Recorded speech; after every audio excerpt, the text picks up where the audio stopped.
Okay, so tonight, Be'ezus Hashem, we're going to be continuing with our series of shirim on the Leshem, Shevo v'Chaloma, and we're going to be discussing a sugya that, again, like all the sugyas that we've been discussing in the attempt to condense the Leshem's massive project into a few series of shirim, these sugyos touch the core of what the Leshem is coming to try and say, in my humble opinion.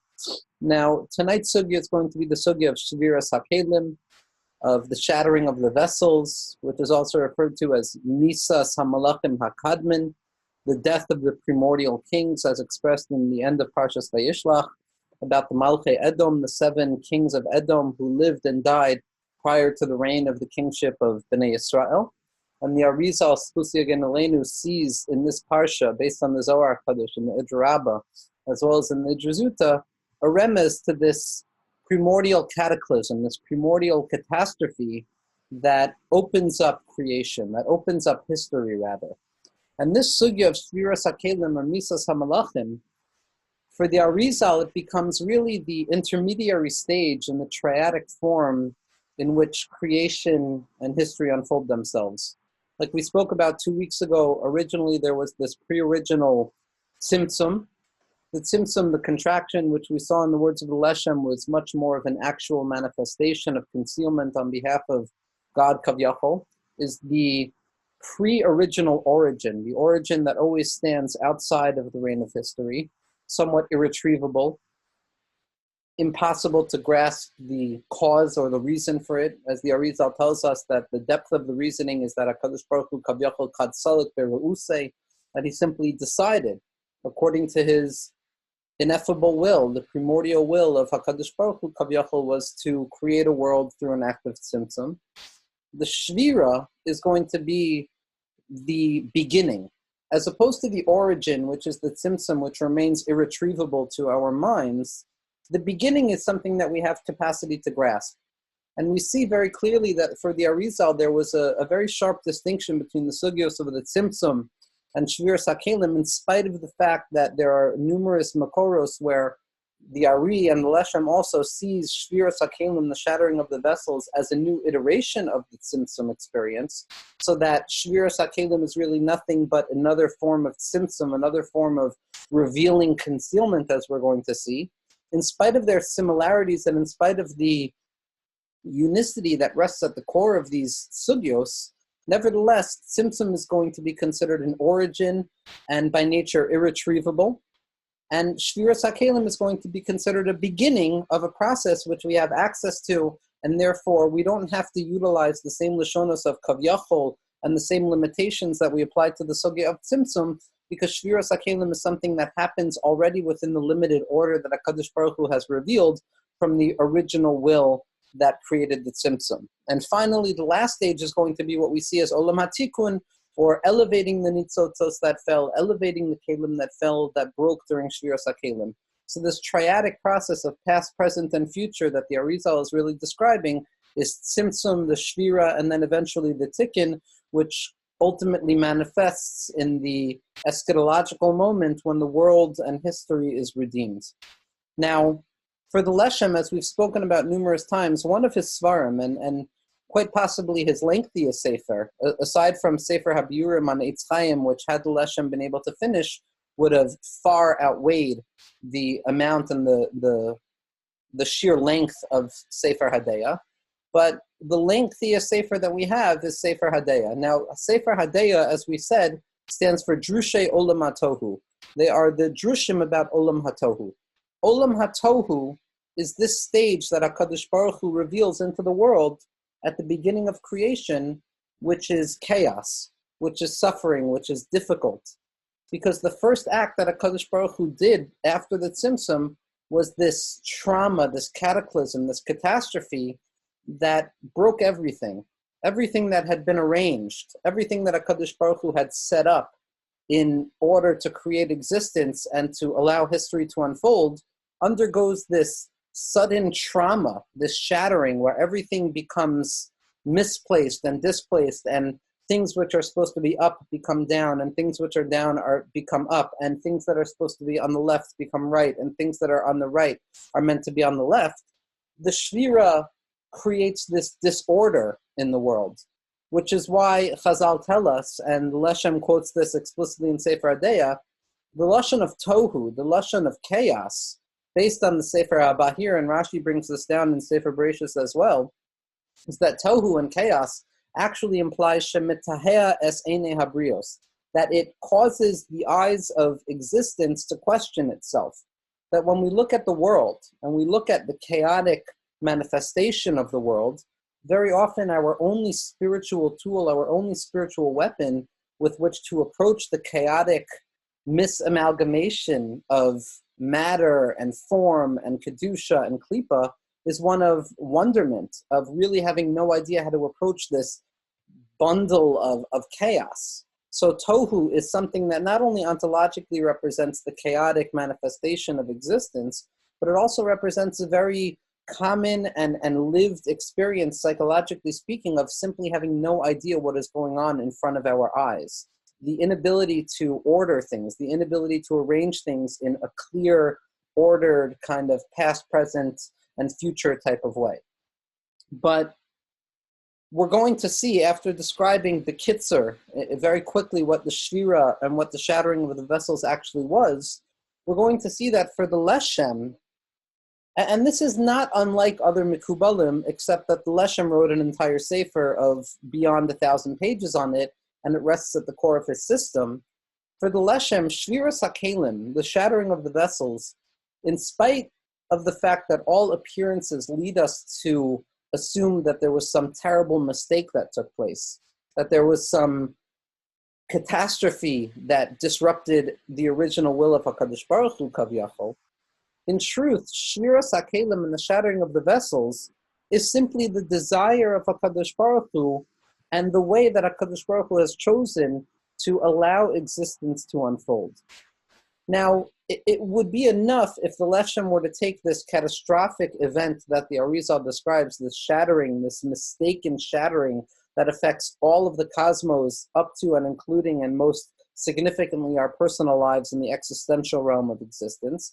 It would have been enough had the Leshem kind of told us that, don't worry, this is really part of HaKadosh Baruch Hu's will, and it's not a mistake.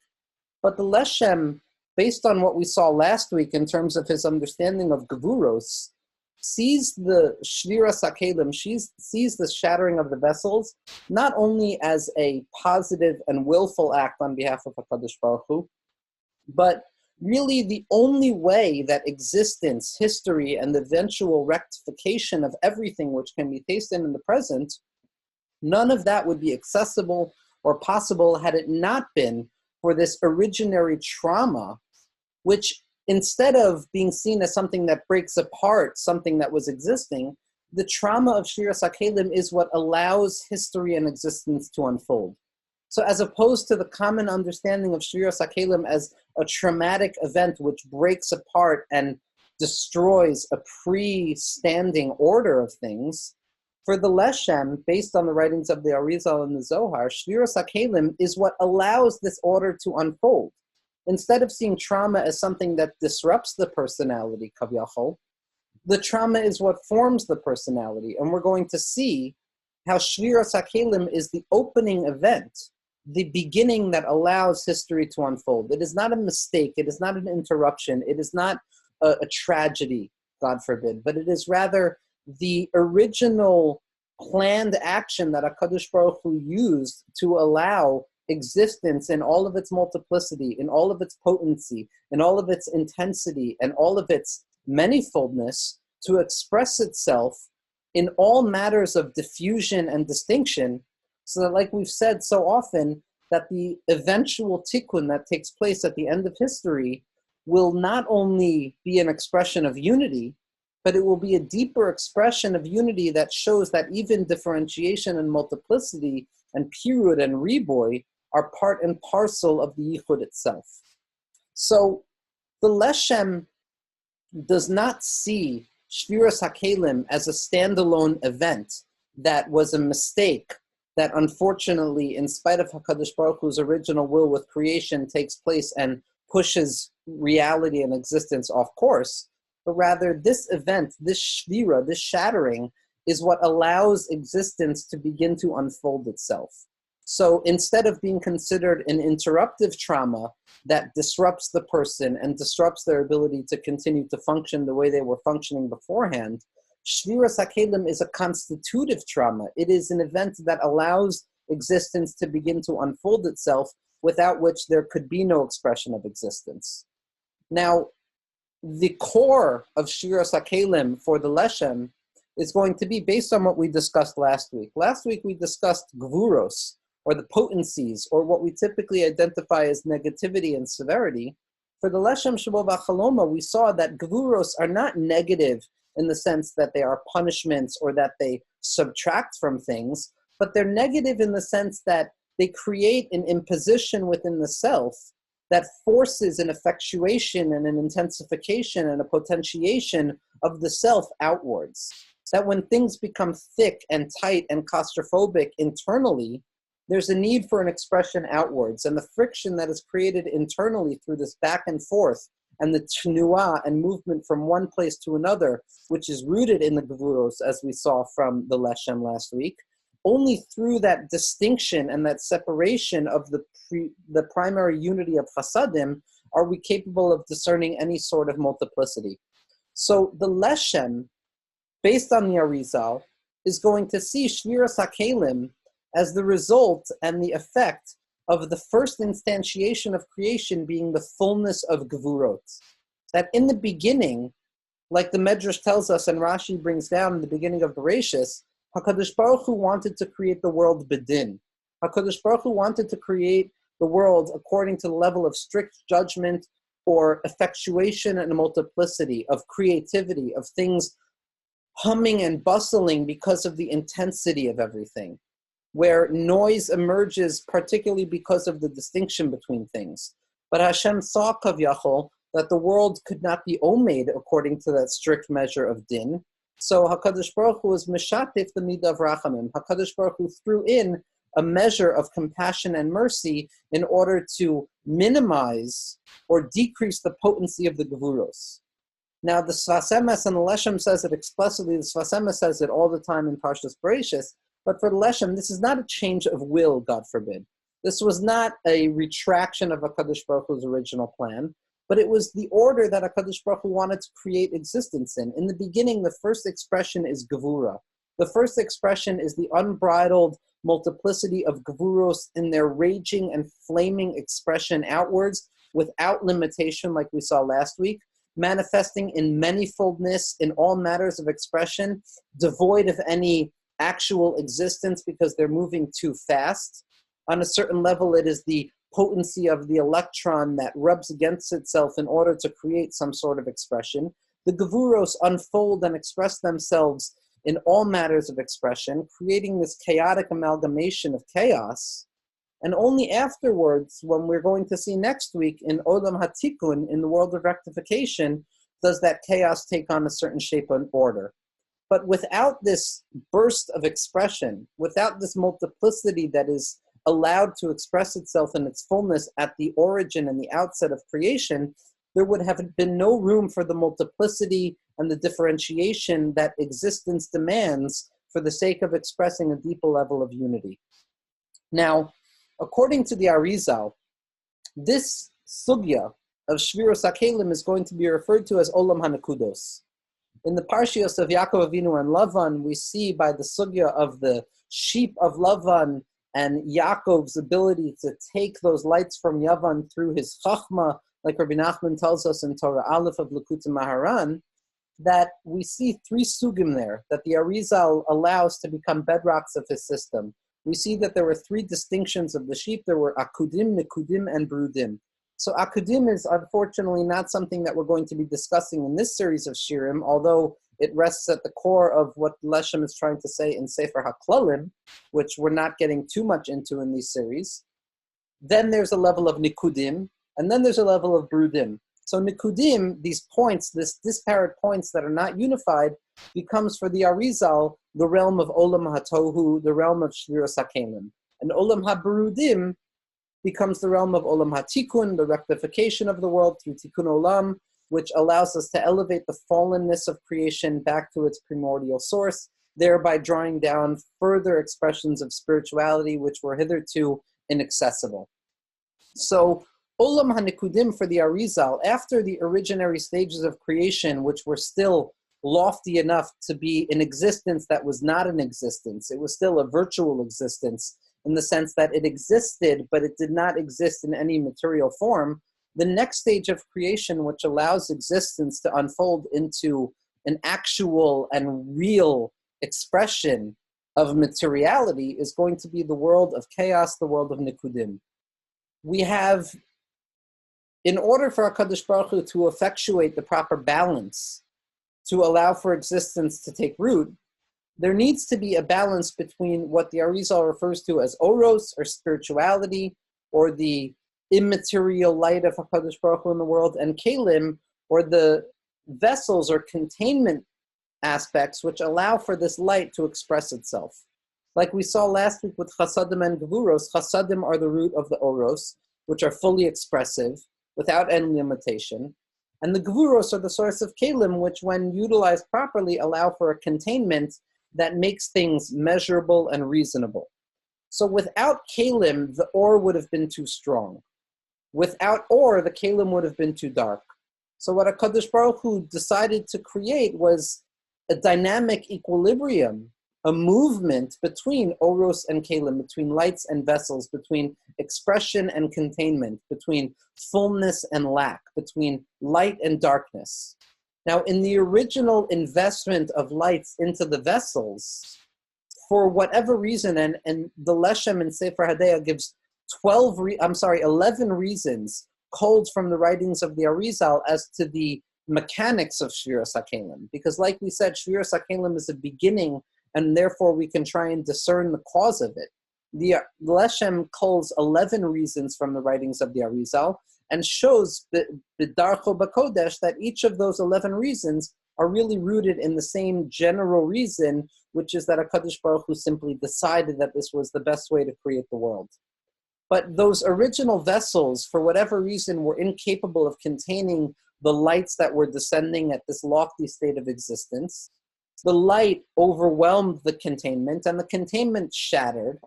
These vessels, these thickened aspects of spirituality in the sense that they were gevuros, which would eventually manifest as harshness, negativity, and the klipos that we experience in our day-to-day lives, which are the doubts and the struggles and the anxieties and all of the things that we experience in the existential reality of Olam HaAsiyah, that fell and broke and shattered into a myriad amount, an infinite amount, until the rectification, an infinite amount of vessels that are broken and in the wrong place. The lights, obviously, do not undergo any contamination because they're part and parcel of HaKadosh Baruch Hu.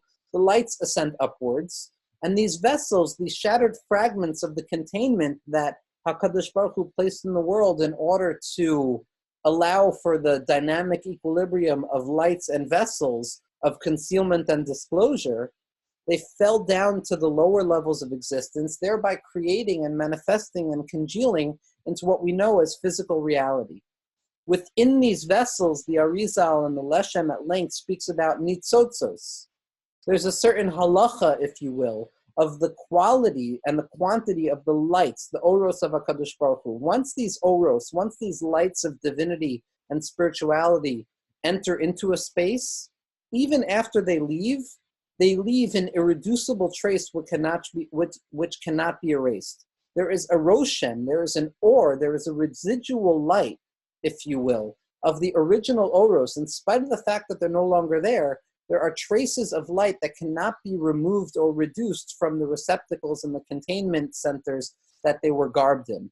So therefore, when these kelim fell and shattered and broke apart into myriad manyfoldness, which creates this worldliness, in all of its chaos and doubt, each of these kelim contain within themselves a residual light of spirituality, which the Arizal refers to as nitzotzos, as sparks. And our job as the harbingers of redemption, through Torah and mitzvos, or through suffering and the existential reality of the world, is to elevate those sparks back up to the source of the lights and elevate these broken vessels, thereby creating the proper equilibrium. That fully manifests in Olam HaTikun. Until then, everything remains in the realm of Tohu.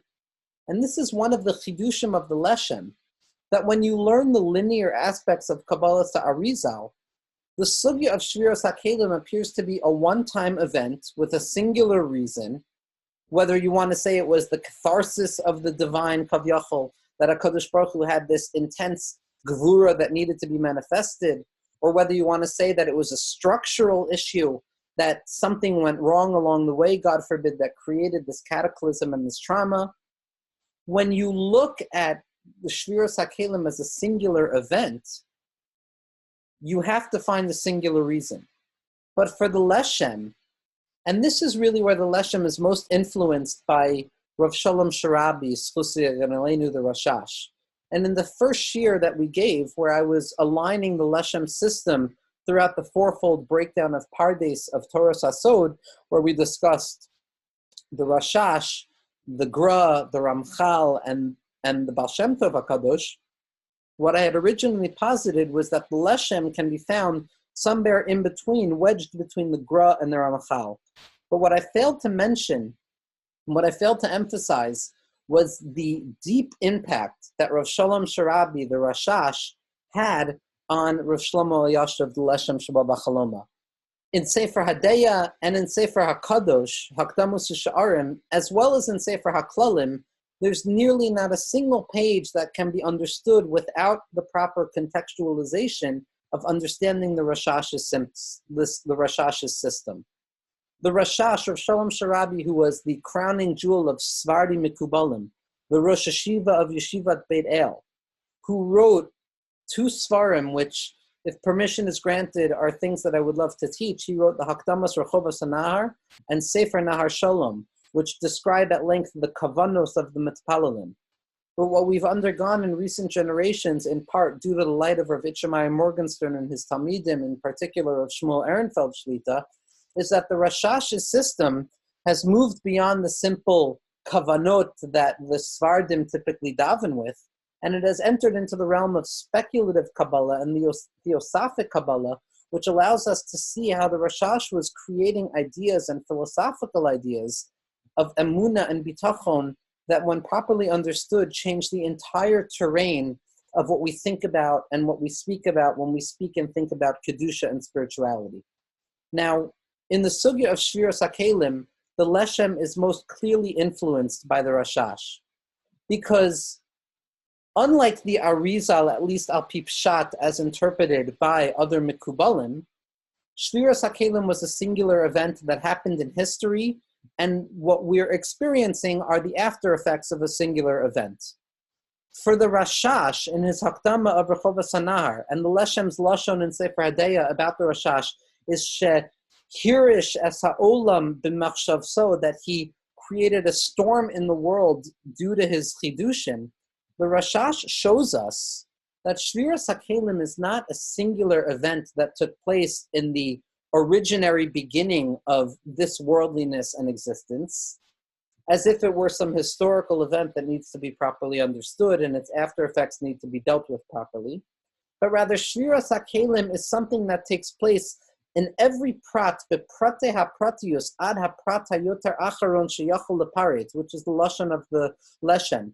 That Shevirat HaKelim doesn't only take place in the klalim, in the general reality and structure of this world, as a historical event that took place long ago that we need to try and understand, but rather Shevirat HaKelim and the shattering of the vessels is something that is experienced and manifested in each and every particular, down to the lowest particular that is possibly able to be particularized, meaning the lowest residual effects of Shevirat HaKelim. Each and every individual in their day-to-day lives experiences a Shevirat HaKelim and the after effects of a Tikkun Olam.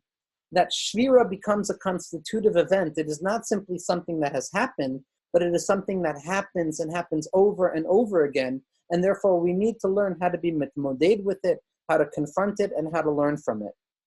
Now, for the Leshem, and then we're going to begin to look at sources that describe this, Shevirat HaKelim, the shattering of the vessels, as opposed to being an accidental trauma which breaks up some pre-existing order of things, becomes a constitutive trauma, which allows for the birth of the order of things. That without the Shvira, there can be no order. That it is the chaos that emerges at the beginning that allows order to unfold. So instead of seeing the Shvira as some negative event which needs to be dealt with as if it's a b'di'evet, as if the world as it is some secondary after effect of a mistake, kavyachol, we can look at the world as a lechatchila. We can look at the world as the primary expression of the world, that the myriad and manifoldness of the gevuros and chaos in the world and the doubts and the anxiety of the existential manifestation of this worldliness is part and parcel of the divine plan, is part and parcel of the original thought of HaKadosh Baruch Hu, so that all multiplicity and all period can manifest itself, so that eventually when Yichud takes reign at the end of history, Yichud now contains within itself not only Yichud, but period in its fullest expression. And this is not simply something that has happened once upon a time, but based on the Rashash and expressed explicitly in the Leshem, Shevirat HaKelim is something that is taking place within each and every prat of existence, within each and every personality, to the point that every experience that we have can be seen through the lens of Shvira, of chaos, as well as Tikkun. Which brings me to my last point before we look at the Makoros. When we look at the system of the Arizal in a linear way, as a past, present, and future which are distinct from each other, as an original past which no longer has any relationship to the present, which no longer has any relationship with a future experience, the Rashash and the Leshem allow us to see the sugyos of the Arizal as taking place at every moment. One of the Ikr Chidushim of the Rashash, of Shalom Sharabi and Nahar Shalom and Rechovas Nahar, is that everything that the Arizal says throughout the Sefer of Eitz Chaim, from the first shar to the last shar, is experienced in every bracha that a person makes. That if the Arizal described the Klaliyut HaKol, the generality and universality of everything, the Rashash, and after the Rashash, the Leshem, came to teach us about the Prate Pratiyut, how everything that takes place b'klaliyut is in fact taking place b'pratiyut as well, that everything that takes place on the universal level is also being experienced on the particular level down to the lowest particular of each and every individual existent. So that when we talk about Shevirat HaKelim, we're not talking about some trans-historical event, but rather we're talking about an experience that can be experienced and manifested within each and every rega, each and every moment that a person is willing to pay attention, that a person is willing to have kavana and enter into the stream of experience that is the world of Panemius. So for the Leshem, instead of seeing Shevirat HaKelim as a past event, which no longer takes place, which was finished already, and which was fixed by Olam HaTikun, for the Leshem, Shevirat HaKelim is something that continues to be experienced and manifested at the present moment. There's a problem when you learn the Arizal al Pipshat without the Meforshim of the Rashash and the Leshem in particular, in the sense that when Shevirat HaKelim, when the shattering of the vessels is seen as a standalone event, so then the assumption is that Olam HaTikun has already taken place, that the rectification of the vessels has already taken place, that the tikkunim, that the fixing that needed to happen to fix this shattering has already been imparted. But then the question that needs to be asked, and the Leshem brings this up as we're going to see, where is the tikkun? Where is this world that is meant to be rectified? Because for the Leshem, all he saw was the Yisurin and the difficulties and the Gvuros and the manifoldness and the chaos of the world and the Tohu, which forces a person to question the value of things. If Tikkun HaOlam was supposed to take place already, if the rectification of the vessels was meant to happen in a linearity of the temporal process of past, present, and future, where is this rectified world? But when you learn the sugya of Shevirat HaKelim al pi the Leshem and al pi the Rashash, what becomes abundantly clear is that Shevirat HaKelim is not finished yet. We're still within the realm of Tohu. We're still within the realm of chaos. And in spite of the fact that alongside every aspect of chaos, there is also an aspect of rectification, which is fixing and elevating things at every moment, as we're going to see next week, Be'ezras Hashem. Nevertheless, the reigning structure of this worldliness and history is one of tohu and chaos. So for the Leshem and the Rashash, this difficult question of if rectification took place, then where is it? The Leshem's answer is very clear. He says, we're not there yet. We're not at the point of fixing yet. We're still in the realm of tohu. We're still in the realm of chaos and destruction and the trauma that breaks apart things. But as we saw from the introduction to the Leshem, this breaking apart, this shattering, is in fact what constitutes the capacity for growth. Because without the Shevirat, there would have been no capacity to fix anything. So amongst all of the sugyas of the Leshem, the sugya of Shevirat HaKelim and Tikkun, which we're going to see next week, become the most fundamental vis-a-vis our psychological lives in the everyday of this worldliness, because everything that we experience, bein bekedusha, bein betuma, are part and parcel of Shevirat HaKelim. And the side-by-side rectification which takes place simultaneously. So like we said, and unfortunately I wasn't able to print these sources before Shabbos, but the first source we're going to look at in Drushei Olam HaTohu, and one of the ramazim that I want to bring out about the Leshem, because the Leshem sees, unlike other Mekubalim, more than any other Mekubal really, Shevirat HaKelim as a rectification, as a positive assertion, as a constitutive trauma, that the Leshem writes the Sefer Drushei Olam HaTohu, the Drushim, the essays on the worlds of chaos, representative of Olam HaNekudos and Shevirat HaKelim, but what it becomes colloquially known as throughout history is Sefer Hadeya. Now, Deya is representative of Das. Das, as we're going to see next week, Das Elyon, Das Ne'elam, the concealed wisdom, the concealed knowledge, is what rectifies everything. So even in the name of the Sefer of the Leshem, which in fact is truly Drushei Olam HaTohu, which is representative of chaos, we refer to it as Drushei of Sefer Hadeya, because what the Leshem came to show the world is that even the chaos and the suffering and the gevuros, which are typically assumed to be negative, are in fact part and parcel of the rectification that is operating perpetually at all moments and at every second. Now, the Leshem, in ensuring that we understand that Shevirat HaKelim was not some accidental, structural, or cathartic mistake, the Leshem says as follows in Drushei Olam HaTohu, Maimer Klali Os Aleph. He says, Amnan Hine Pashut Hadavar, it's abundantly clear, Ki lo haya kol ze chas v'shalom b'bechina shinoi ratzon mimeno yisparach shemo, that the entirety of Olam HaNekudos and the Shevirat HaKelim was not a change of the will or changing of the mind of God, because the entire aspect of creating worlds and destroying worlds, which Chazal teach us, which the Arizal is describing in the Sugya of Shevirat HaKelim,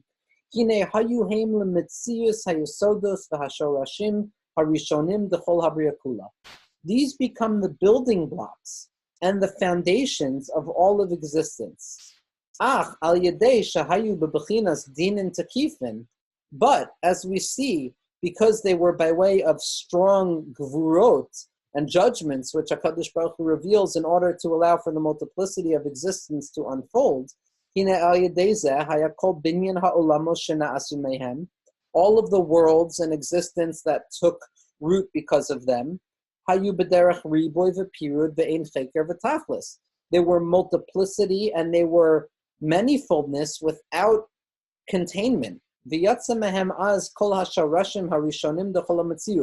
nevertheless, all of the roots of eventual existence emerge and take root through Shevirat HaKelim.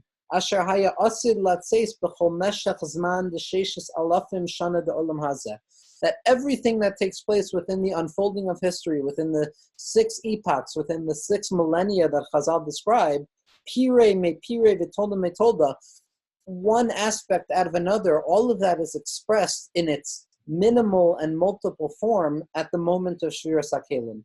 Hine yatsu az kulam bevas achas uberara achas. All of that expressed and emerged and was manifested at a singular moment beyond the temporality of duration, but rather in a moment that is beyond our ability to contain through the measurements of temporality. They all manifested in their fullness. The whole melech v'melech, in each and every king. Zehu inyan malchusam. This is what it means when we talk about the ruling and the rulership of those kings. That in the act of Shevirat HaKelim, in the death of these kings, it was not a destruction. It was a constructive act that allowed all potential, all gevuros, which represent potential of chidush and novelty, to emerge and express themselves and flood and saturate and overwhelm the realm of existence. And we're going to see elsewhere in the Leshem where he describes this explicitly. The Leshem here is going to be showing us how is it possible that Shevirat HaKelim, which is typically associated with the negative act, can become this origin of construction, an origin of expression. The Leshem is going to say that's because what Shevirat HaKelim really was an expression of Gevura, a fullness and an expression of light in its full potency, which the Kelim were incapable of maintaining. But Gevura, as we saw, are the roots of all multiplicity and expression. The Ha'inyan, and here the Leshem is in Drushe Olamatohu Chelak Aleph, Drush Gimel, Siman Gimel. And he says as follows, V'hine b'chol zeh, hu al pi ma shekasavnu, everything that we're discussing in the sugya of Shevirat HaKelim is based on what we discussed previously, and we saw this last week. Ki mishum shemiteva hagvuros hu shelo lishkot v'lo lanoach klal, because the nature of gvuros are to never rest and to never be quiet. Umiskaber b'kol chozosav, and they're always overcoming themselves, seeking a place where they can manifest. Because as we saw, the qualities of gevura are the qualities of multiplicity and potentiation and intensification and eventually effectuation, where things take place through pe'ula, without which chesed would just remain pashit b'tachlis apshitas without any expression externally. The gevuros allow for manifestation. Ulachein ba'asher shahayu gevuros gedolim, because at Shevirat HaKelim they were the strongest expression of gevuros, nitpazru v'nidachu l'nitzotzen ein cheker. They express themselves without limit into an infinite amounts or an innumerable amount of sparks devoid of any order. Because the lights manifested through Gevura, the Kelim did not have the ability latet ma'atzor lerucham to contain them. But this potentiation of lights through Gevura overcome the Kelim themselves. V'nit baku'u hakelim, and the kelim shatter. V'nishberu, and they break. V'nit parzu pirurim dakim, and they emerge into inessential points. Kihine oson ha'oros dinekudim haymushash behem kol hakochos kulam asher lechol pratei hametzius. Because contained within those original lights of Olam HaNekudos, contained within the lights of Shevirat HaKelim, was the potential of all of existence that would eventually unfold, and it all emerged, Osan HaKoas Kulam, B'pam Achas B'lo Sidarim Klal.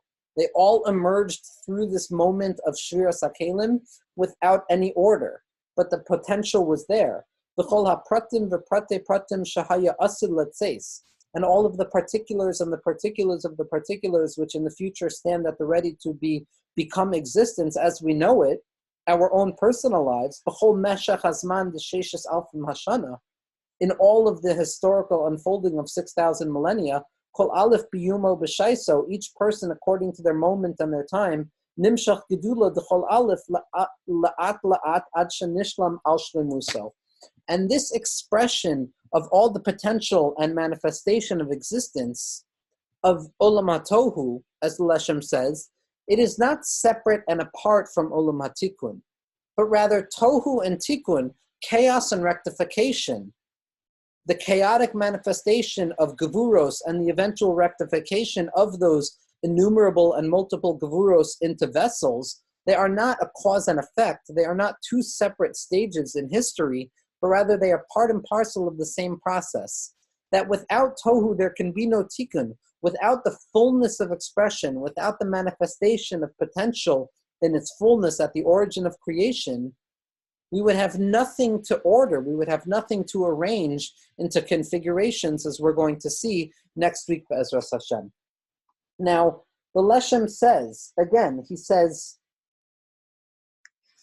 how could it be that if Shevirat HaKelim is this original productive action that allows for the emergence of existence as opposed to the typical way of understanding them as a breakdown of existence, how could it be that the Torah and the Arizal refer to them as Misa? Because when we look at this chaos, when we look at these things that are devoid of understanding, that are devoid of order, that are devoid of proper kalim that allow us to confront them, our first assumption is that it is one of trauma and brokenness. Because Shvira implies a certain catastrophic brokenness, a certain trauma, a certain death of Misas HaMalachim, where the 7 original kings of Edom, as discussed at the end of Parshas Vayishlach, they die. And Shviras HaKelim is typically associated with this negativity. So here, the Leshem is going to be quoting one of the most significant pieces in the Zohar, which for the Gra becomes the crowning jewel, and the Leshem expresses at length. And this is again going to be in Drushay Olam HaTohu Chilek Aleph Maimer Klali Os Gimel. He says, "V'na'aseh kol zeh bahem rak be'es misasam v'shvirasam." Everything we've been talking about, this emergence of potential, this expression that allows for history to unfold itself, that allows for creation to unfold, it all takes place at the moment of their death and their breaking. Shehu menitzutzin v'shivrei kelim, meaning to say that it all emerges through the sparks and the shattered vessels that emerge. V'zehu masha amru be'idra rabbah, and this is what is expressed in the Idra Rabbah on Daf Kuf Lamed Hey Amud Beis. V'i tema v'haksiv v'yamas de'itbatu legamrei. And the Zohar is asking this question. It says, if you want to tell me that Shviras HaKelim is this positive expression of a constructive moment, which in spite of its chaotic manifoldness and multiplicity, is in its root a positive assertion of divinity into experience and into existence, then why is the pasuk telling us v'yamas? Why is it associated and so often perceived as death and brokenness? Doesn't it seem that itbatu legamre, that they broke entirely? And the Zohar continues and he says, lav hachi. That's not the case. And the Leshem writes in parentheses here, V'rot Salomar, what does it mean to say when the Zohar says lav hachi, that it's not the case? Ki hare adarabba. It's the opposite. It's lahepuch. It's the Torah of Purim, which says adarabba, adarba, that adar has arrived. It teaches us the opposite.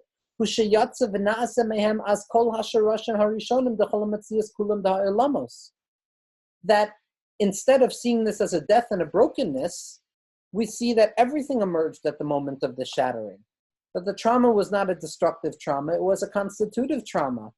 It was the shattering of personality as it emerges onto the scene, which allows for the formation of personality throughout existence.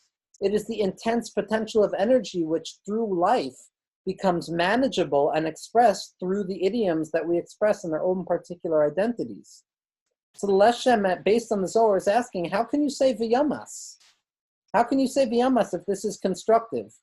And the Zohar goes on and he says, Ela kol man denachis medarga kadma'a dehave be kari be misa kidichsiv v'yamas melech Mitzrayim, which happens to be this week's parsha. There's a machlokes v'yamas melech Mitzrayim. The Gra points out that typically when a person dies, they lose the titles of rulership or political associations that they had.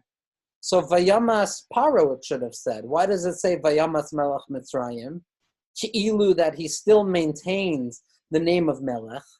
And the Gra says that he didn't actually die, he just lost his original level of experience where he identified the Jewish people, and he becomes this king that doesn't identify with Yosef.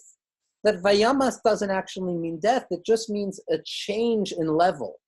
That Shviras HaKelim is not a degradation, but rather it is a change that allows for the eventual manifestation. So don't think that the Misa that we associate with chaos and Shviras HaKelim, that the chaotic amalgamation of suffering and the existential ipsity of this world is meant to be death and destruction, but rather it is actually what allows for growth and construction, except that before its tikkun, it appears to be chaotic.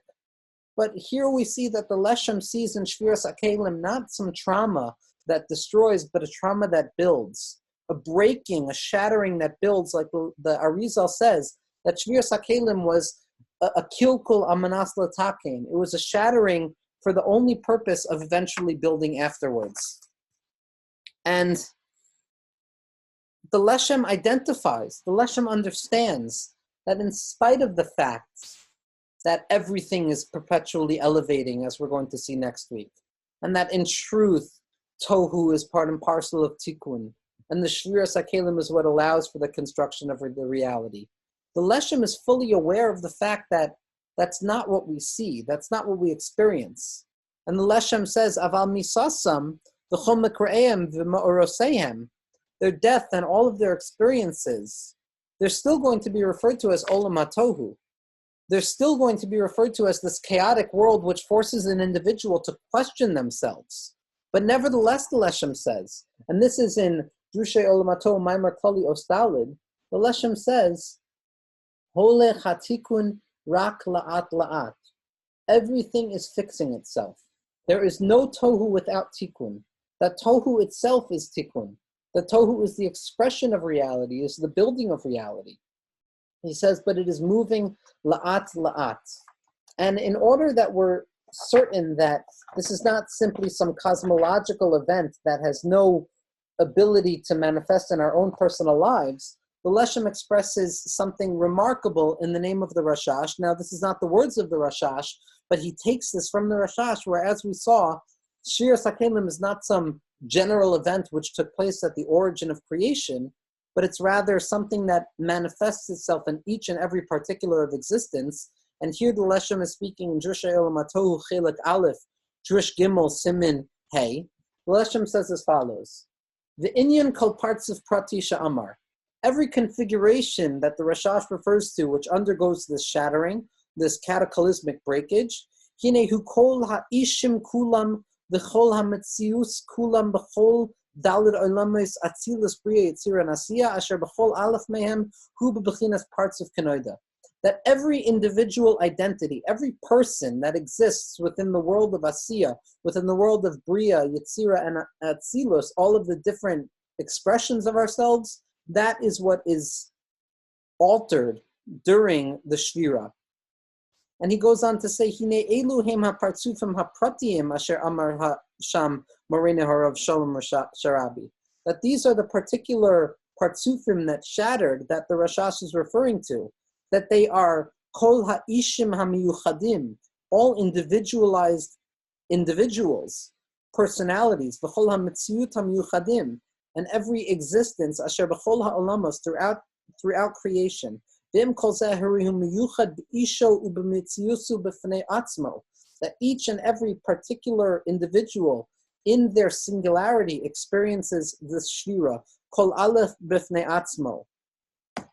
And the Leshem continues and he says, in Maimar Klali, he says, this Shvira, what we're seeing as the construction, the expression of the Gevuros, the expression of potency, which allows for the unfolding of creation, yes, it is all part of the process of good. Yes, it is also that HaKadosh Baruch Hu could eventually take all of the multiplicity and all of the myriad separations that abide within this worldliness and show that they are also part and parcel of the Yichud, that even Drushay Olam HaTohu are part and parcel of Deya, of Sefer HaDeya. The Leshem says as follows. He says, Aval hole chatikun rak ma'at la'at. The tikkun, the rectification of these potencies, of this energy, happens slowly and surely. L'fi shiur sheyachlu lispol, according to the measure that we as human beings are capable of sustaining. Avam mitatkein tamid al kolpanim. Nevertheless, it is elevating at every moment. And this is where the Leshem and Rav Kook, as we're going to see next week, Bezras Hashem, kiss, in the sense that they're saying the same exact thing. That the world and reality and everything that appears to be fallen and broken is in truth elevating itself.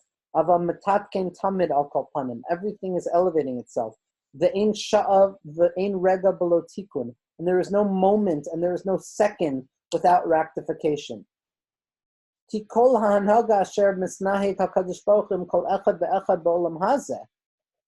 the way HaKadosh Baruch Hu engages with each and every individual in this world, like we saw, that each person undergoes their own shvira multiple times in their lives, every moment, Everybody experiences life and experience differently. Whether it's positive or negative, whether it's spiritual or physical. To the extent that each person in the existential ipsity of this world is forced to question things, is forced to be metahe al hadavar, is forced to say, what in the world is going on here? Where is this tikkun that we're talking about? Where is this order and where is this goodness? Where is the light? And so too in general. In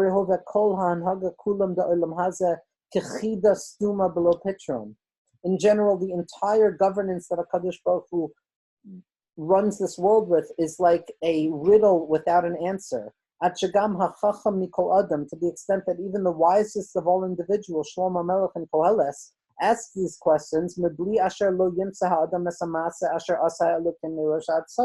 Nobody can understand the chaos and the multiplicity and the bustling of day-to-day life, of the overwhelming anxiety that abides within this worldliness.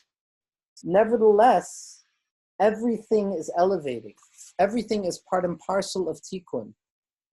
That the Leshem tells us that this breaking is not some historical event that remains stuck in the past, but it is rather the emergence onto the scene of being with energy that is too strong, with energy that is too potent, and therefore because of its potency it expresses itself in an unlimited fashion without order.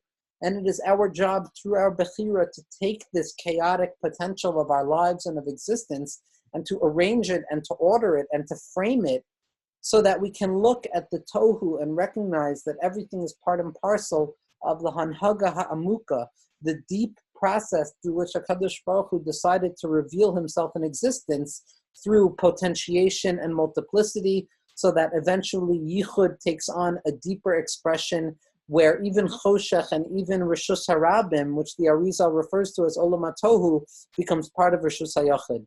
Next week, Be'ezras Hashem, we're going to see how the sugya of Tohu is rooted entirely in the sugya of Tikkun, and we're going to see how for the Leshem, there is nothing that is degrading. Everything, in spite of its apparent brokenness and in the apparent duplicity that reigns supreme after the Tzimtzum, everything is entirely elevating itself. Everything is moving upwards in spite of the fact that it appears to be the opposite.